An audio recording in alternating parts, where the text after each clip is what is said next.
those of you that would like to donate at all, we have these here for the scholarship fund. We'll have them at every one of our luncheons. And I'm sure there was something else I was supposed to mention, but I'll find it and give it to you next time. Anyway, Grace Spirit is going to give us a Pledge of Allegiance. And then if, as a table, you'd like to have a prayer or individually have a prayer, that will be fine, okay? And then we'll start eating.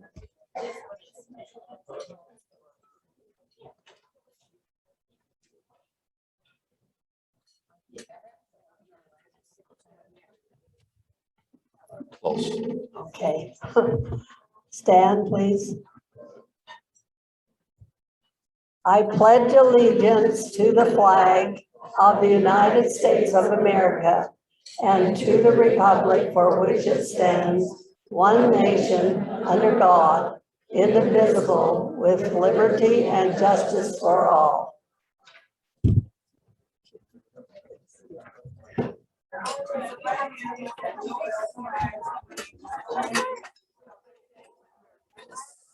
Some of you haven't finished your desserts, but we're going to go ahead and get started so we're not here all afternoon, okay?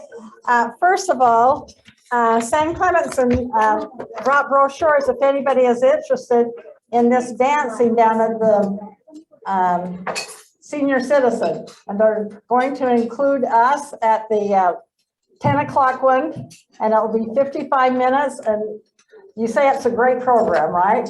On Fridays. And they're going to let us come. And then actually he said there's one tonight at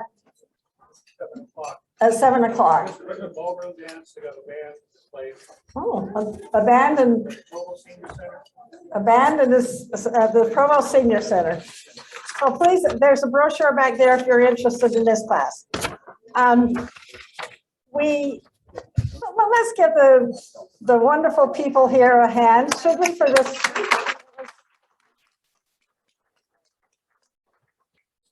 We are so happy to be back here, and everything was just perfect for us today, and we're grateful for that.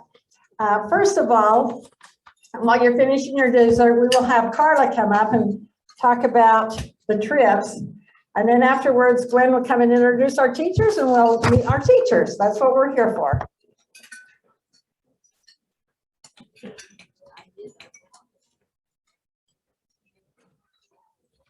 Thank you. It is wonderful to see so many of you here and to see faces, not to have masks on at this time. So I'm grateful for that. I've passed around to all of the tables. Hopefully you have this Christmas in Branson. This is for it will be in November of 2022. And many of you have done Branson trips with us in the past. We go about every 4 years and we do this trip. And it is so much fun. There's so much included in it. You have 5 shows, or you can have 7 if you don't want to go out to Silver Dollar City, which is an Ozark amusement park. They have a cave that you can climb down into. They have rides. They have Ozark Village, the old time Ozark villages. They have all kinds of shops and things of how they made their livelihood. And it's wonderful. And so we will be doing that. We'll be doing a tour of the Branson area. We'll be doing a train ride into Arkansas.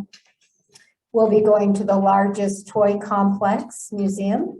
So, and it looks fun. The toys that we all played with when we were younger that you don't see anymore, they have those toys. So it's going to be a really fun trip. It includes your transportation from Orem to the airport, your plane ride, the bus while we're there, 4 breakfasts, 4 dinners. The only thing you have to pay for is lunch. So we are excited about this trip. It's been, the last time we went was 2018. So we wanted you to know that we have that. You can read it. We've got some wonderful shows picked out for you. And there's an application that we put there as well as the payment schedule. We're starting the payment schedule and doing it a little bit differently. That we have a deposit of $150.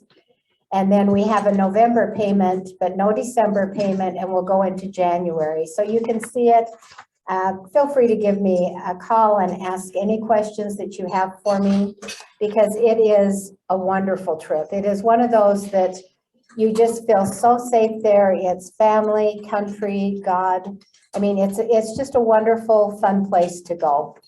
And I also wanted to talk to you about the Rhine River Getaway. I didn't pass that out because many of you are already going on this trip. This is on Viking River cruises. And Alan Kill last year taught a class on the Rhine River area. And so he is going to be accompanying us there as well. And he will be there to help answer questions for you and to do some lectures as we can arrange those on board the ship. And so we are really excited about this. And this is the flyer. I'm going to put it on the back table. And I'm also going to put our extras of the Christmas and Branson there, because I know that you may have friends or family or something that you want to take one to. So I will do that. And I know many of you know my mom, Joan, and she is not here today because she had to have surgery and she's still in the recovering process, but she misses being here. Believe me, she was wanting to come. But she's at 6 weeks and she's had the surgery and she had a pretty rough time. She was in the hospital quite a while and then in rehab. So she misses you, she loves you, and she just wanted you to know that.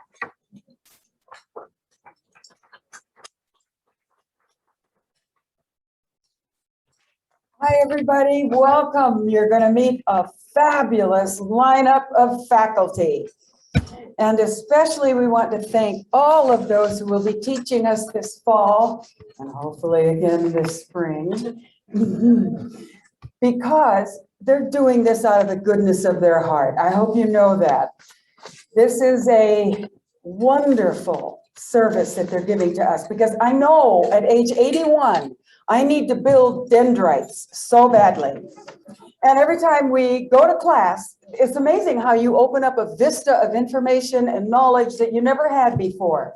It could literally change your life. Some of these classes are so enriching and so inspiring and so enlightening. And guess what? We have Gerhard now. Thank goodness. Honestly, the best thing about COVID was Gerhard.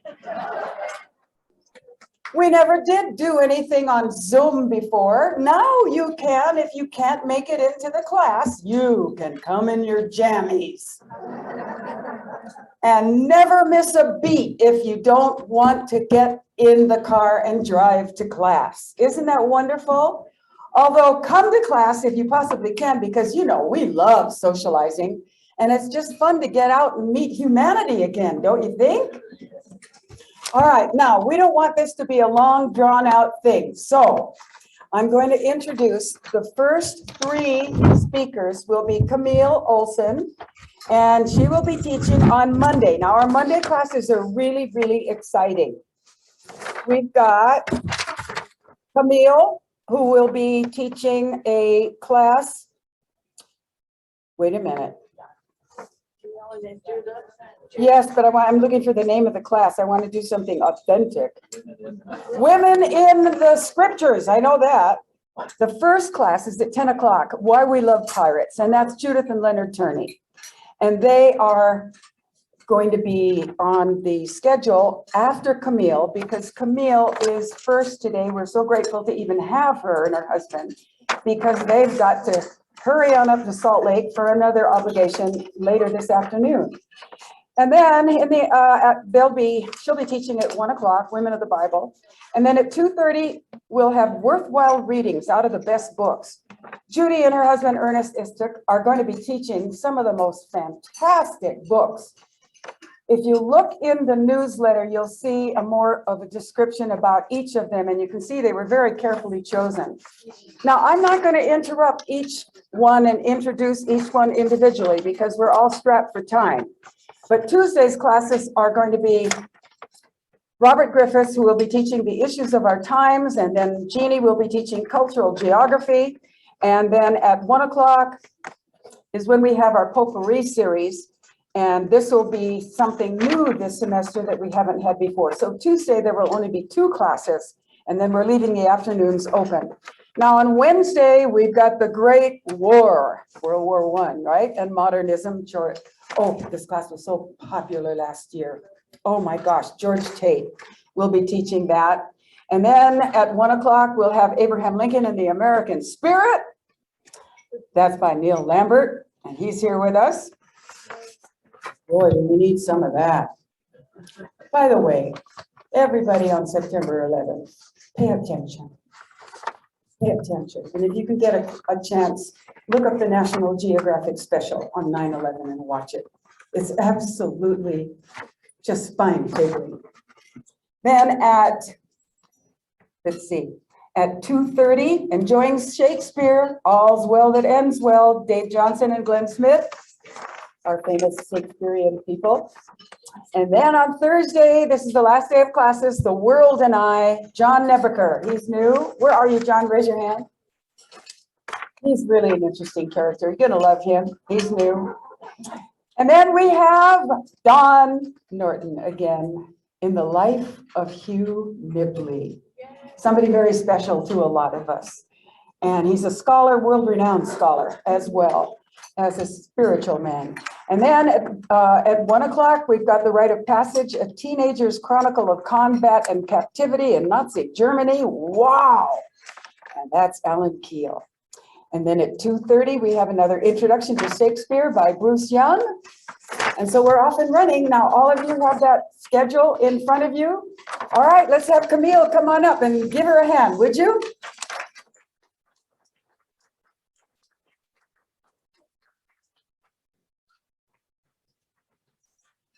Thank you for that lovely welcome. I'm excited to be part of this year.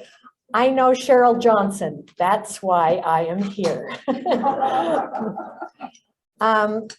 My name again is Camille Frank Olson. I recently retired from BYU in the Ancient Scripture Department.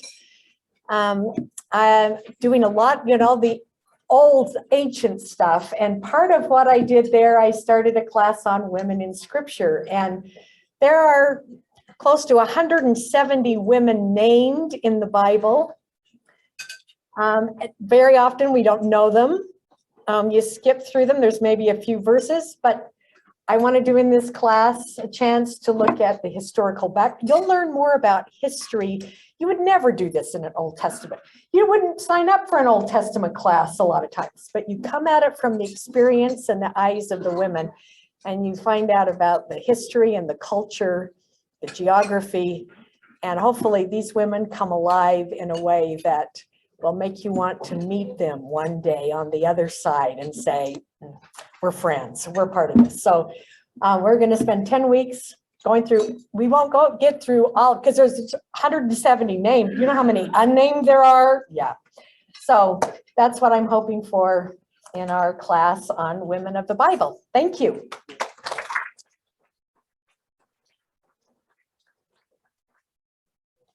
They're actually going down to Cedar City to the plays.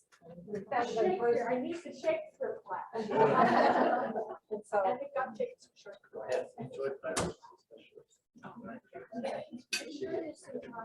Tonight, that's what we got. Okay, thank you. Well, it's really nice to be back in person, right? Happy faces. Thank you so, yes, thank you so much. I'm sure some of you are curious as why in the world we have chosen a topic like why we love pirates. Okay, I'm here to tell you. Okay. Yeah, keep that in mind because there's a special reason for you to be saying that. So why would two distinguished and revered retired college professors choose this topic? And I'm reading this because we're timed and we're supposed to do this in two to 3 minutes. Okay. Why we love pirates. To present to you as a legitimate study for 10 weeks. Well, I'll tell you why. Because we like variety, obviously. And we like pirates. And in looking into pirates as a subject, we discovered a lot of things that we never knew before, and only things that we had seen in the movies. So here's what we'd like to present to you. Number one, some pirate history. Pirates of the Atlantic coast had a huge economic influence on the American colonial settlement in the 1700s. Did you know that? Two, legends, myths, and stereotypes abound, including regarding this renegade society, but they had its own code, or they had their own code of honor, which is kind of interesting. And three, pirates capture our literary and artistic fantasies and have been the topic of many writers, artists, and theater folk. So we'll discuss Howard Pyle, an American illustrator and writer, and his famous 1921 illustrations in his Book of Pirates. Then Robert Louis Stevenson's, of course, Treasure Island, and also the 1950 film. James M. Barrie's novel, Peter and Wendy, later known as Peter Pan. And then you can see Mary Martin's famous 1956 telecast. Anybody remember that? Please say yes, because I do. Great. Okay, as Peter Pan, she actually flew on stage for the first time in theater, American theater history. Dave Barry's novel and stage musical Peter and the Starcatcher, and some of you may have seen this, a production of that at the Utah Shakespeare Festival in Cedar City. Daniel Defoe's 1724 publication, A General History of Pirates, and the popular pirate novelist Raphael Sabatini, and his 1936 novel Captain Blood, made into a 1939 film with the great swashbuckler Errol Flynn.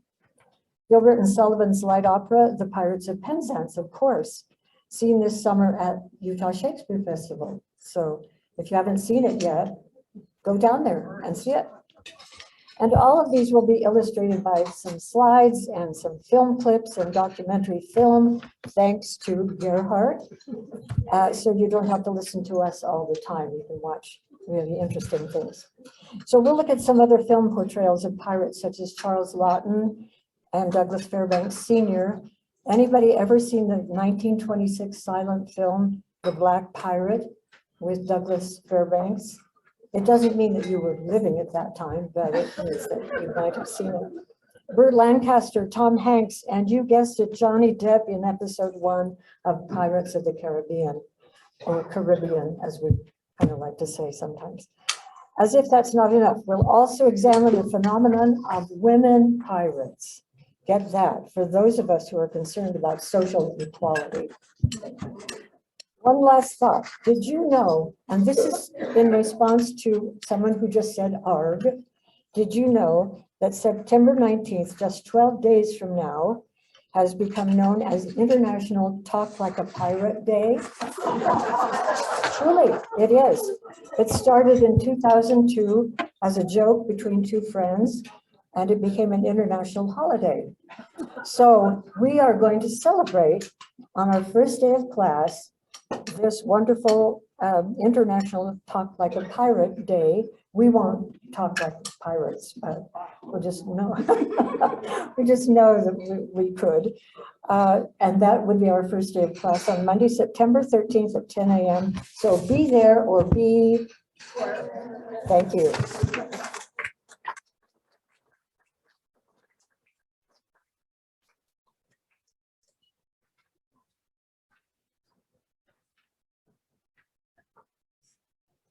It is a really good feeling to be here with all of you in person. I'm Judy Istook, and I was asked to oversee the book review class, and my husband graciously accepted to help me. So I'm excited to share in that experience with him. Also, if Linda Knight will stand up and Margie Bingham, we're going to be gone for 2 of the classes, and they have accepted to host the class. When we decided about what we would do, what kind of books we wanted, we both immediately came to the conclusion that we did not want to have fluff. We wanted books that had, were great substance that could inspire you, that would, after you finish reading it, you want to be better. Maybe something you learned, just something that was meaningful. I'm going to turn it over to Ernest to just kind of highlight a few of the things that we're going to be talking about. And I do want to say before, the books are listed. We would love to have you read them before you come, because we don't want to be just talking to you. We would love to have a lively discussion where you come with maybe a paragraph that really touched you to share the class, or something insightful. So, but if you can't, we're all busy, still come anyway. Okay.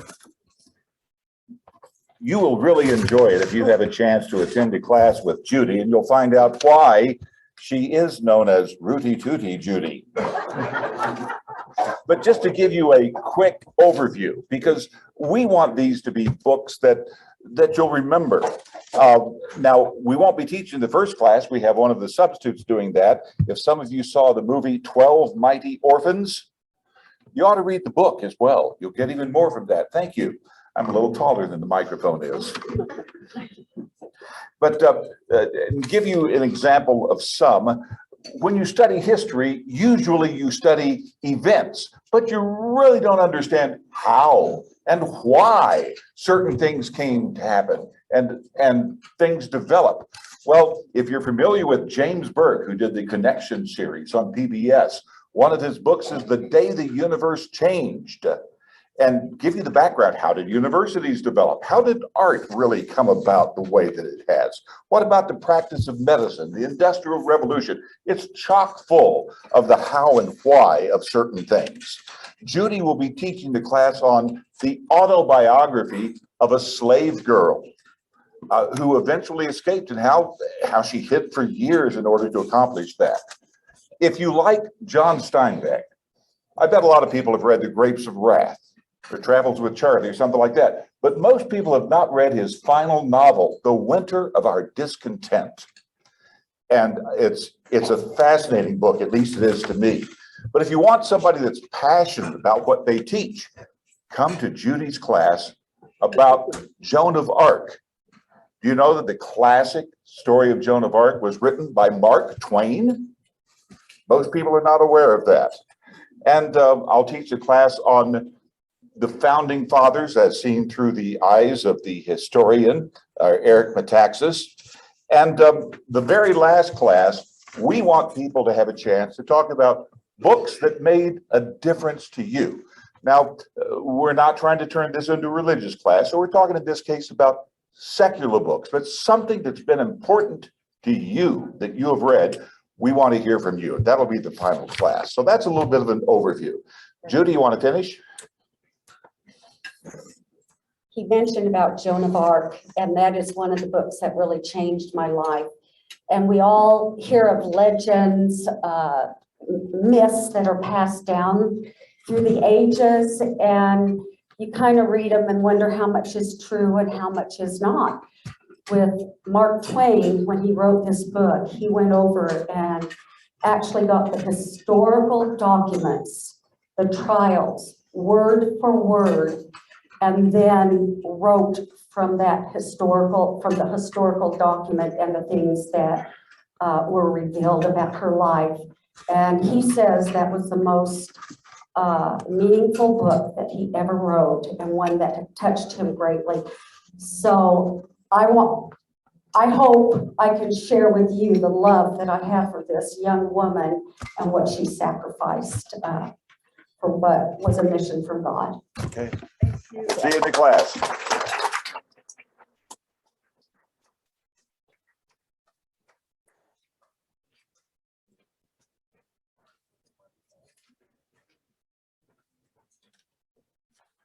Hey, let me ask you, have any of you ever watched the news on TV and gotten upset? I'm going to guess that when it happens, it usually is not because of a natural disaster, but rather because of a political or social issue that violates our values and elicits anger or even fear. This happens regardless of where you are on the political spectrum. The class I will teach this fall is called The Issues of Our Times. The purpose of the class is to help us better understand the issues that confront us and too often divide us, so that we can learn to watch the news with less fear and anger and more understanding. However, this is not a current events class. Our goal is to dive deeper into long-standing issues that are deeply rooted in our society and may or may not be in the headlines that particular day. The class is not intended to persuade anyone to change their beliefs. As with the economics without politics classes that I taught in the past, my hope is to present basic information and leave to you to decide for yourselves how to judge its significance and how to react to it. At least that's my hope. So, what is it we're going to talk about? The plan is to tackle immigration, inequality, patriotism, racism, debt and deficits, climate change, LGBTQ, and whether or not China is going to take over the world. You know, stuff that's pretty non-controversial and easy to talk about. My hope also is to help those of our generation better appreciate the world in which our children and grandchildren are growing up in. I have found that the better I am able to understand and talk about the things that are important to them, the better we get along. Now, there will be some class rules, such as 1, allowing people to express their opinions without anyone screaming or yelling in response or calling in television, TV cameras. 2, no quoting people out of context and tweeting on national news. You know what they say? What happens in ElderQuest stays in ElderQuest. Until Gerhard puts it on YouTube for the whole world to see. And 3, no throwing tomatoes at the instructor. Okay, so with that, I think we're going to have another technological marvel from Gerhard, and my wife is going to introduce her class. Thank you. Thank you. I am happy to join you by video today because when you see this, I will be a couple of 100 miles away. My name is Jeanne Griffiths. My husband and I have been teaching cultural geography. Oh, well, my husband and I have been teaching at ElderQuest for the past 5 years, and I've loved every minute of it. I will be teaching a class on cultural geography where we will look at the history, the culture, and the geography of some of the 196 countries around the world. When I married Robert, I didn't quite realize what an adventure it was going to be. With his 34-year career as a diplomat with the US State Department, we spent most of our time living overseas and moving to a new country every 3 years. Now, moving to a different country included birthing children in different countries. After initially being told that it was unlikely that we would be able to have children, we had all our adoption papers in. At that time, we were living in Bogota, Colombia, and I got sick. I thought for sure I had amoebas. Parasites are a common problem down there, but it turned out I just had one big amoeba, and that was my son, Stephen. I ended up giving birth to our 3 awesome children in 3 different countries on 3 different continents. But after birthing children apart, the next step, it was raising children abroad in a variety of foreign countries. And that was a little confusing at times. Our daughter, Andrea, when she was 7 or 8 years old, came to me and said, "Mom, where am I from?" And I said, "Well, currently we live in Thailand, but you were born in Taiwan. But you are actually an American. And when we live in the States, we are in Washington, D.C. Actually, your dad works in Washington, D.C., and we live in Northern Virginia. But for tax purposes, you're from Nevada." Our children spent all their formative years growing up in Asia. At one time, they knew the Thai national anthem and not the American anthem. Later, we had our own secret family language since we all spoke Chinese. After so many years abroad, finally we moved back to DC for a 3-year stint when my son was starting high school. He came home from school and said, Mom, what's everybody talking about? What does it mean, homecoming? He drove the car to school one day and got a ticket for parking on the sidewalk. And how can you blame him? We had just come from Shanghai, China, where at that time, everyone parked on the sidewalks and routinely ran through red lights. We have lots of friends who, like us, have spent most of their career living overseas. One American family was quite pleased when their son, who had never lived overseas, was called to a very foreign mission. He was sent to California. His first companion had to explain American money to him. We have other friends who spent most of their career in Thailand, where their kids grew up with a live-in maid. When their mom said to her daughter, now that you're going off to college in the US, you're going to need to learn how to wash your own clothes. And she puffed, oh, I know how to wash my own clothes. And she said, oh yeah, well, why don't you do it? Okay, I will, she said as she stomped off. A few minutes later, she quietly approached her dad and said, Dad, which one's the washer? We have other friends who spent their whole career in the Middle East. They were the first diplomatic family into Kuwait after the war. Trying to find interesting things to do in the Young Women's Program while living in a war-torn country, they enlisted one of the American servicemen to teach the lone young woman in the branch how to shoot a rifle, not your usual young woman activity. Robert and I will be teaching Tuesday mornings. In my class, I will not be teaching you how to shoot a rifle, but you will learn a lot of interesting and cool things about countries from around the world. Hope you can join us. Thanks. Hello, ElderQuest friends. I hope you've had a good summer. This is George Tate. I taught in winter a course called Inside the Great War, and I got to know number of you who participated in that and really enjoyed that association and sharing the things that are dear to my heart.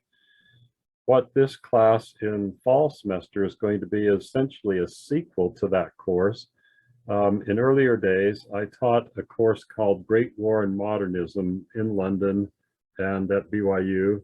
And the course that I taught for ElderQuest in winter was basically the first half of that, and then so now we're going to go to the second half. Those who participated will be well prepared for it, but it doesn't require that you have participated in the first semester in order to make sense of what we're going to do. So basically, we're going to continue with a few things related to the Great War, most especially its global reach, the Gallipoli campaign, the Arab Revolt, and so forth. We'll look at memorials and some of the artists that we didn't get to cover last time. And then we're going to look at the relationship, the impact that the Great War had on modernism. Some of the movements of modernist art actually grew out of the war. Things like Dada and Bauhaus and Vorticism, and others, Cubism and Futurism, were shaped by the war as it progressed.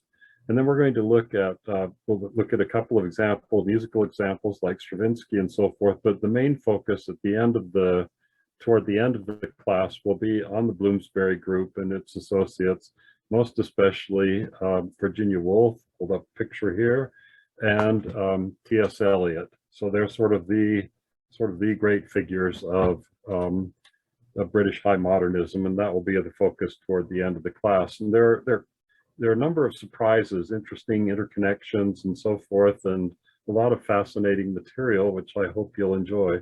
So I look forward to teaching this and sharing further the things that I very much love and getting to know you better as I do so.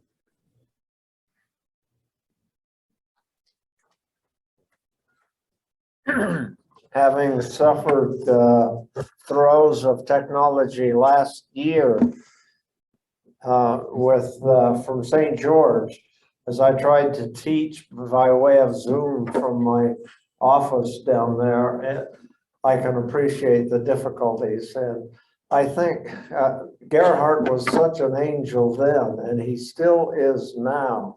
But all miracles take time sometimes. I know the pressure of time on it, so I actually wrote what I wanted to say And let me just say, when I announced to a good friend that I was going to offer a course on Abraham Lincoln, the response was, Abraham Lincoln again? We've been talking about Abraham Lincoln ever since the second grade.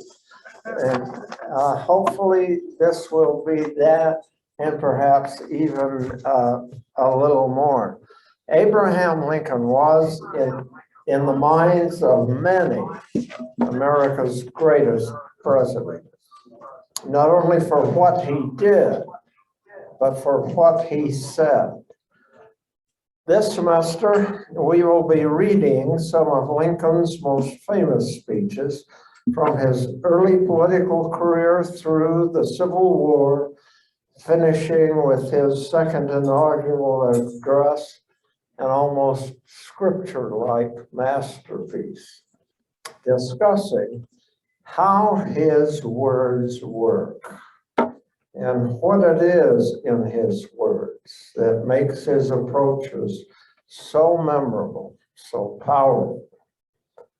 Along with that, we cannot help considering how his speeches may well be apropos our day. His words to a nation torn apart by regional and ideological conflict, by tribe-like hostility and unbelievable bloodshed, may also speak to our nation now in our days of pandemics, public violence, and ideological wars, reminding us, even now in our day, that there are self-evident truths applicable to all people at all times. Put simply, Abraham Lincoln shows us that words are not just puffs of air, but that words do matter. I think he'll provide us a good, perhaps even soul-stretching experience this week, or fall, this fall. Thank you. Let Dave go ahead. I'm busting. For 2 minutes, I can do it.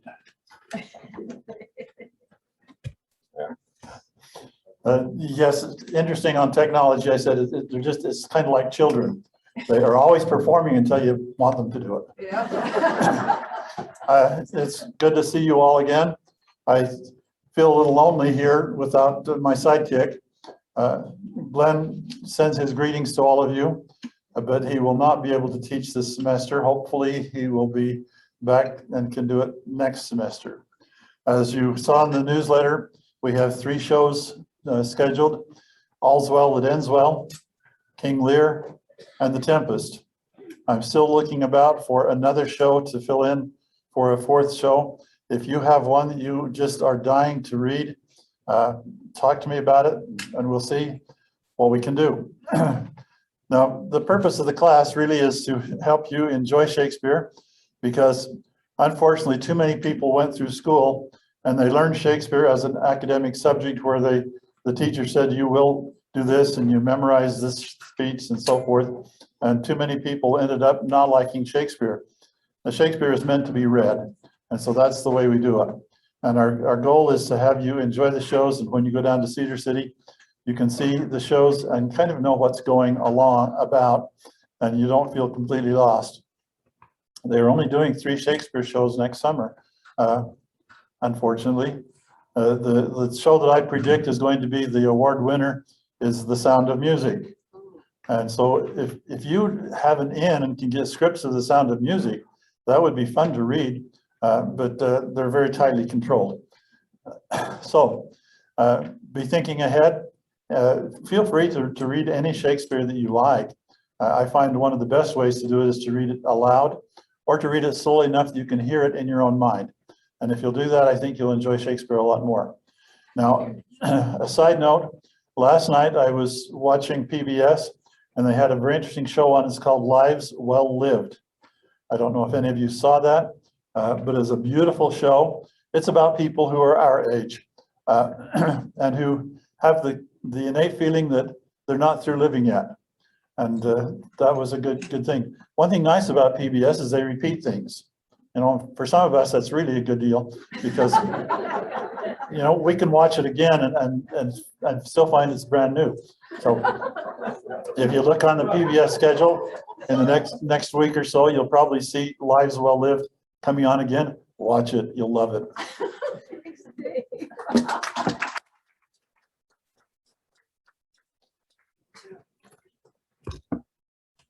My name is John Nebeker. I'm be teaching the class, The World and I. I'm going to look at it from a different perspective because I pretty much have lived a lot of it because I have to blame it on my father. I'll tell you why, because I'm not technically supposed to be here. I was talking to Efhard yesterday about that, and I says, my father was born in 1891. Wow. He actually was in World War I. And he survived all those battles in France. Amazing. Theoretically, that's almost unbelievable. But I also collect stamps and stuff and postage. And I'm going to show you a few things here a while that because a class I'm also going to be doing on that toward the end of the month. So this one here, I found this envelope and I was so ecstatic about this because this one here is World War I. But it's not from France. I should be teaching the class on World War I. It's not from France.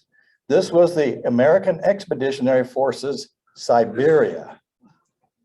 There was only a few thousand soldiers that were in Siberia, and this is from that envelope. I was ecstatic to find that. This one here, this one you never believe. This is a death letter. They put the black border around, many of you probably remember that. They put the black border around it and they would send it to their family or friends. But this one was different. This was done in 1945. This is Franklin D. Roosevelt's death notice letter. It's actually got right up here in the corner, and you can't really see it, the White House.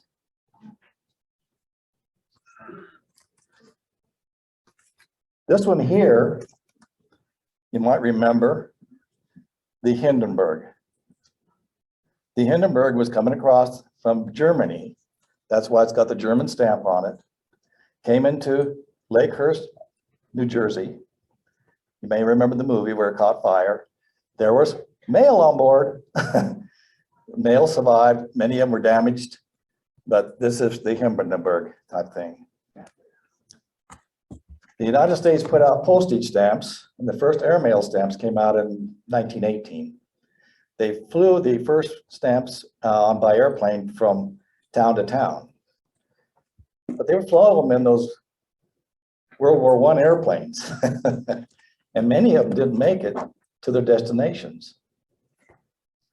This is one of them that made it, but unstamped on it, it says there, damaged by airplane crash, December 22nd, 1930. This is for real. This is for real. There were a lot of airplane crashes, and the mail sometimes got burnt, got water on it. And so that's going to be an interesting class coming up toward the end of the month. I think it's on the 28th, a Tuesday. You ought to come see it. I got to show you this one here. I brought it to show you. This is a major printing error by our major post office. They make mistakes, people. But this is a real interesting one. This is the red 2-cent stamp that was printed around 1920s, early 1920s. Made many of them. And if you look at it, it's 2 cents right up there, all the way around, except in the middle. They're 5 cents. Oh. If you want to really see it, this is really for real. This is worth a small fortune. And I also have one from the Civil War. This was a letter written to a young man, by a young man, to his whoever, to Mr. Samuel Sharp, looks like London, Sherbrooke County, Maine. He talks about in the letter how he is part of the Burnside expedition down by Washington during the battles. So that's for real. And I brought one more. Look at that. That is a photograph of the Union, some of the soldiers from the war. Like she said, I'm kind of a character. I do have another envelope, but I can't bring it. It's locked up in the safe. I do not like to bring it because it's, to me, it's worth a small fortune. It goes to Lincoln himself. This was a letter I found addressed to a Dr. George L. Porter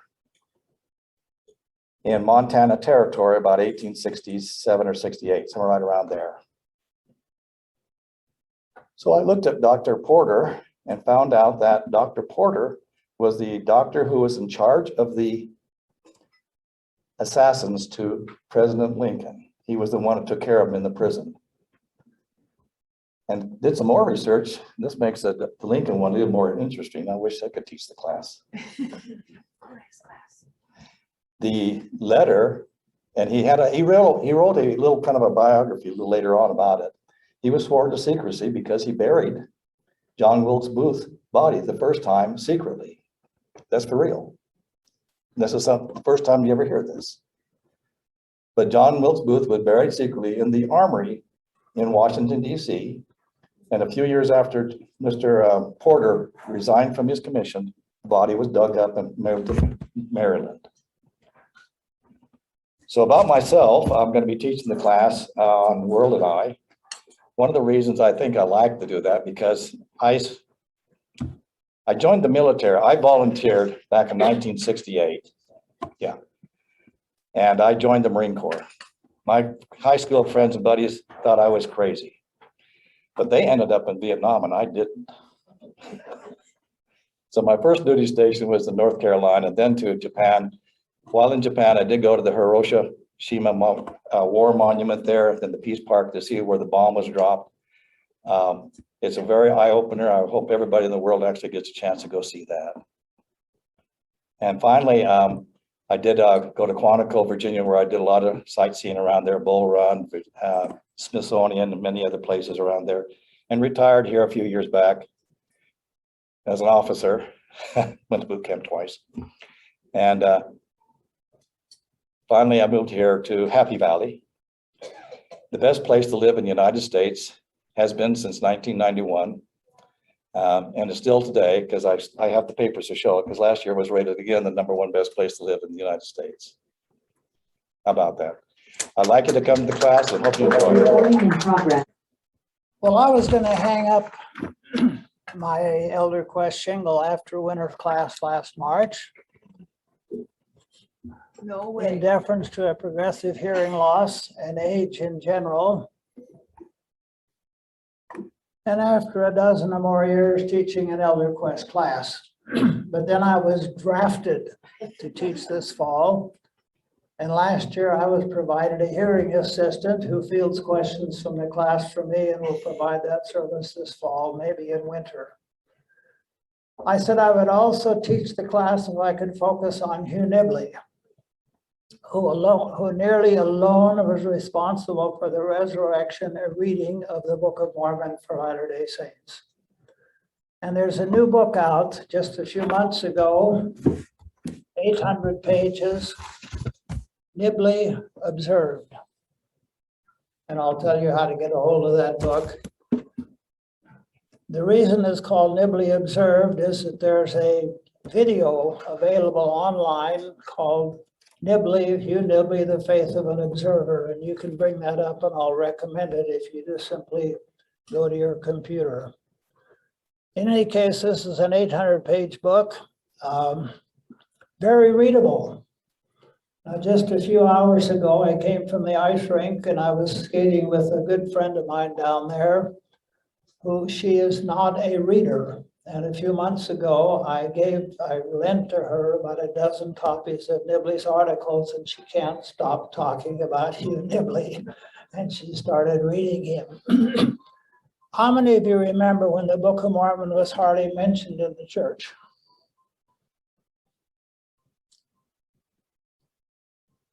There was only one general authority, John A. Widsoe, who was the son of a Norwegian widow. former president of both the University of Utah and Utah State University, then called it wasn't called Utah State University then. And then he became a member of the Quorum of the 12 and he began to write articles in the Old Improvement era, some of them about Book of Mormon. And then in 1948, Hugh Nibley began publishing articles in the Old Improvement era. How many of you remember those? I discovered these articles when I was in somewhat of a semi-educated farm kid in southern Idaho, and I read them passionately. Then in 1957, on my mission in southwestern France, David O. McKay designated a scholarly book on Hugh Nibley as the manual for the Melchizedek priesthood. And I was in southwestern France at the time, and I bought a copy through the Paris Mission Home and added it to a half a foot locker full of books that I carried around on my mission. Then under Harold B. Lee, the basic beginning course at BYU and other colleges, seminaries, and institutes, the Book of Mormon became, for Latter-day Saint students, the standard course for some 40 years. How many attended that class? If you went to BYU, you did. And in the last, since 1980s, President Benson never stopped talking about the Book of Mormon. And now President Nelson has emphasized again for Latter-day Saints the reading of the Book of Mormon. It turns out that the Book of Mormon is a tract for our time. 130 million copies of the Book of Mormon have been published and distributed worldwide. In the Americas, probably second only to the Bible, 130 million copies. It's the keystone to the religion of the Latter-day Saints, and it is saturated with temple imagery. If you want to understand temples, you read the Book of Mormon. When I teach this class this fall, there will be a handout for every weekly class, and it will contain a list of readable books by and about Hugh Nibley. If you're interested in these handouts and you aren't attending my class and would like to, I am sitting over there and you can give me your email address. I'm sending out an email later this week. And you need to check, if you want a copy of this book, I'll tell you how to get it. You can get it by interpreter.com. And also by FAIR, which is a Latter-day Saint group called Faith. FAIR stands for Faithful Answers, Informed Response. So if you want to know, and if you want to know what's happening in our world today, especially in the United States of America and the Americas in general, read the Book of Mormon. It's all there. Better than television, better than radio, better than newspapers. It tells us in great explicit detail what's happening in our world. Hope to see you there. I'll be sitting over there afterwards. If you would like to add your email address, please stop by. Thanks, John. So the old joke they say about Alzheimer's, it's, it's great to have it. You can meet new friends every day. And you can hide your own Easter eggs, and you can meet new friends every day. Nice to see you all again. I'm Alan Keel, and I'm really glad to be here with my wife, Linda. And I was wearing my mask more or less out of habit, but also because Linda at our table was, yeah. So this is dangerous business. So I tend to put this mask out whenever I'm filled with fear.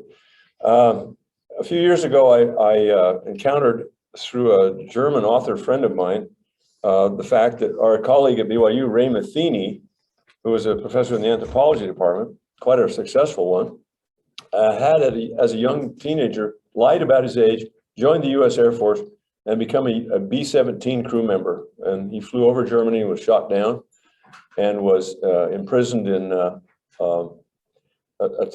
near a town along the Danube River in a POW camp, and then was freed. And as they were marching out, they went past Mauthausen, which is one of the most infamous concentration camps. They had no idea why they were meeting these skeletons dressed in striped pajamas that were staggering around, having been liberated themselves. The guards just walked away. They destroyed the engines in a bunch of German airplanes that they found on an airfield, only to be told by some guy who screeched up in a Jeep that these were American property and they had already liberated them and they wanted to have them intact because for this reason and that reason. And what were you guys thinking, destroying all the engines in these German airplanes? At the very end, there were 5 of them sitting around, and General Eisenhower walked up to them and congratulated them and so forth. When I introduced Ray to my friend Walter Kempowski, Ray pulled out of his drawer a manuscript like this and said, "I've written my life history." And Walter Kempowski, one of the most famous authors in Germany, took it home, had it rented an apartment down by the stadium for him. And the next morning when I picked him up, he was teaching a seminar for us at BYU. He said, "This is the best book I've ever read." He said, "I'm going to take this home." And he did, and he brought it out in this translated version called Die Feuerreiter. We always have to have a German version of this so Gerhard can know what we're talking about. It's called Gefangen in Fliegenden Festungen, Gerhard. Captured in trapped in flying fortresses. That's the subtitle. Anyway, it was a great success. I was telling someone at our table that 6 months after this book came out, Ray called me over to his office and he said, "What is this thing here?" And I said, "It's a check for 70,000 German marks." He said, "Well, how much is that?" He thought it was like, lira, maybe 1,000, 100,000 per dollar. I said, "Well, that's about $50,000. And he goes, "What?" But I can encourage him to bring that book out in English, and it took a long time. There were others who encouraged him. In the acknowledgments, Don, he tells us that he wrote some of this for you in a oral history class. Where's Don? There he is. And Don told me about that last semester too. I didn't realize that before. So this is the book that I'm going to take you through. Now, Judy, I feel a little guilty because you're taking a book a week or more, but I can only do 1 book a semester. And the book's not always exactly available. I looked today on Amazon and there's a couple of copies for $34 or $33. So what I was telling people at our table was, if you want to buy the book, that's great, but I'm going to more or less read it aloud and discuss it and summarize parts of it. It's 300 pages long. So that means we'll have to cover about 10 pages a week. But it is absolutely gripping. Matheny is absolutely a genius. He could have, as a 17 or 18-year-old kid, taken apart and reassembled an entire B-17 by himself. This is how smart he was. And he tells you technical details about the planes that you will not believe. But also as a human being, he's an amazing narrator. And I can see why Walter Kempowski was enthused about this book. Ray passed away about a year ago, so I'm thinking of this also as a kind of homage to Ray Matheny. But if you're interested in the human element, you don't have to care about turbochargers and intercoolers and flying at 50,000 feet in 75 below zero weather with no oxygen. Well, those things are gripping and interesting too, but the human element is really there. So that aspect is there, and I can assure you that I think you'll like this. This is unlike anything I've done to teach before, but I try to do something a little different, and this is going to be different, but I hope it'll be interesting. I was knocked over by this book. Linda, you've read the book, and you had the same experience, right? So this is not just a guy thing with turbocharger. Thank you. I think I'm on Thursday.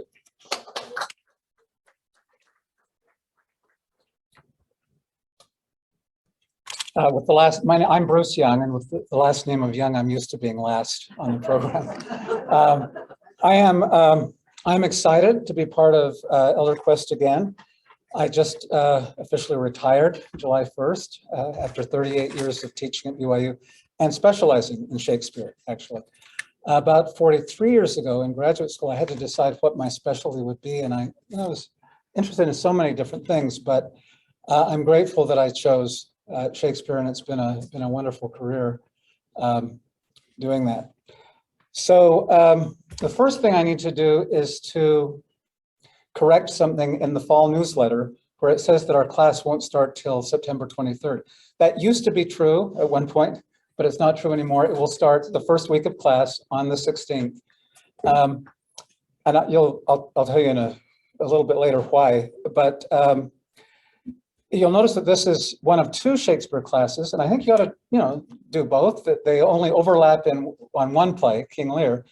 But I understand that the other class, you actually sort of read through the plays, right? My class will be a bit different. It's going to emphasize, we'll look at plays, but we'll also look at some of the background, at Shakespeare's language, his life, his culture, his ideas and values, his impact on the world. We'll be doing 4 plays, representing each of the 4 basic types of plays that Shakespeare wrote. Much Ado About Nothing, a comedy, Henry V, a history play, King Lear, a tragedy, and The Winter's Tale, which is what has come to be called a romance. I'll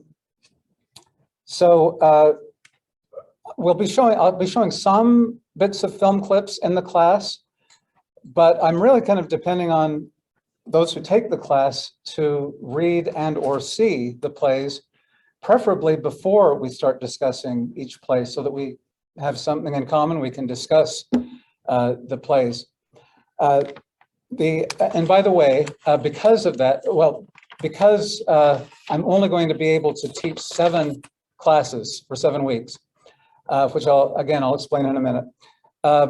We're going to dive right into Much Ado About Nothing the first day of class. And so if you're able to see it or read it before that first day, great. If not, that we'll also continue that into the second day. If any of you would like to know what versions I recommend of Much Ado About Nothing, I have a little handout you can get from me, and there also are copies on the table in the back if you want to pick that up, and you can talk to me also about the versions available. So as I've said, unfortunately, there will only be 7 class periods starting on September 16th, ending on October 28th, because on October 30th, my wife and I will be heading to the Democratic Republic of the Congo for 3 weeks. And the problem is that the time that we're going to go has kept shifting. I've had to redo the tickets 3 times and spend a lot of time on the phone and so on. I'll tell you more about the Congo trip at some point. But in any case, the 7 weeks will give us a good basic introduction to Shakespeare. You'll get acquainted with 4 of his best plays. And I think you'll find them not only entertaining, but honestly, incredibly insightful and illuminating about many aspects of life. Love, jealousy, insecurity, pride, forgiveness, charity, faith, the nature of human relationships, even the nature of the universe. That's a lot to cover in 7 weeks, but I guarantee that we'll have fun doing it. Thank you.